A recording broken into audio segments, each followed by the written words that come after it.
Halo semuanya, perkenalkan nama saya Anastasia Luliani Frelisia dengan nomor NPM 197111024 dari Prodi Ilmu Komunikasi Universitas Bandar Lampung. Pada kesempatan kali ini, saya akan menjelaskan materi mengenai penalaran yang merupakan submateri dari mata kuliah Logika dan Kreativitas Komunikasi dengan dosen pengampu Bapak Fikri Akbar.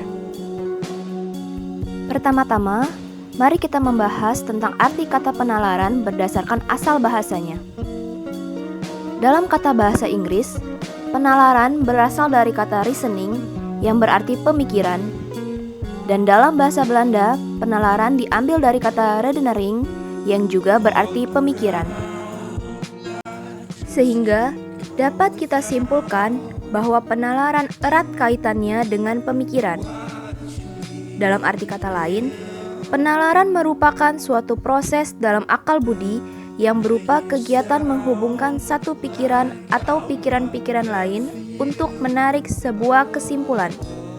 Sehingga, penalaran tidak mungkin ada tanpa adanya pemikiran. Pemikiran itu sendiri tidak muncul atau timbul begitu saja. Di sini kita akan membahas tentang proses berpikir yang terdiri dari 4 tahap.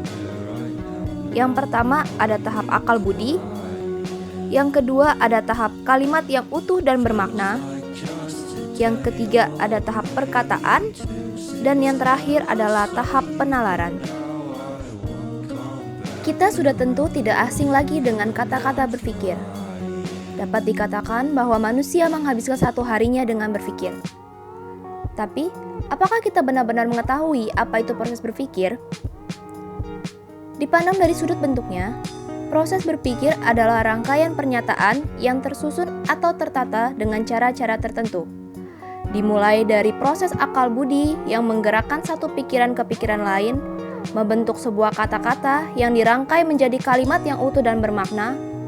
Lalu, kalimat yang utuh dan bermakna tersebut akan direalisasikan melalui sebuah perkataan. Setelah kalimat yang utuh dan bermakna tadi direalisasikan dan menghasilkan sebuah perkataan, proses berpikir belum benar-benar selesai. Proses berpikir diakhiri dengan tahap penalaran, yaitu proses menghubungkan pikiran-pikiran tadi hingga mendapat kesimpulan. Penalaran dapat diartikan sebagai proses menyederhanakan pikiran-pikiran yang sudah ada tadi untuk menghasilkan sebuah kesimpulan yang lebih terperinci dan memudahkan kita dalam memahami suatu perkataan. Untuk lebih memudahkan kita dalam memahami apa itu penalaran, hal yang perlu kita ingat adalah penalaran merupakan proses penyederhanaan dari konsep yang telah diuraikan. Mari kita perhatikan contoh di bawah ini. Pada contoh yang pertama, dapat kita temui terdapat 2 konsep kalimat. Kalimat yang pertama adalah semua binatang akan mati. Dan di konsep atau kalimat yang kedua, belalang adalah binatang. Maka, kita akan mendapatkan kesimpulan atau penalaran bahwa belalang akan mati. Pada contoh nomor 2, juga dapat kita temui 2 buah konsep. Yang pertama, setiap tanggal merah kita libur. Dan kalimat yang kedua, hari ini tanggal merah. Maka, kita akan mendapatkan sebuah penalaran bahwa hari ini kita libur. Dan pada contoh nomor 3, kita mendapatkan sebuah konsep yaitu semua planet berbentuk bulat. Dan konsep yang kedua, bulat adalah bentuk jam dinding. Maka penalaran yang kita dapat adalah semua planet adalah jam dinding. Jika melihat contoh soal nomor 3, maka kita akan menyadari bahwa penalaran tidak selamanya tepat. Penalaran memiliki 2 bentuk umum.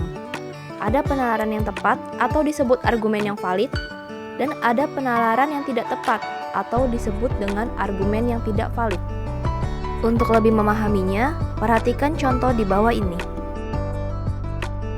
Karena terdapat penalaran yang tepat dan penalaran yang tidak tepat, Maka dalam proses berpikir itu sendiri sangat penting untuk melibatkan sesuatu yang disebut dengan logika. Sekian materi penalaran dari saya. Semoga kita dapat bertemu di lain kesempatan.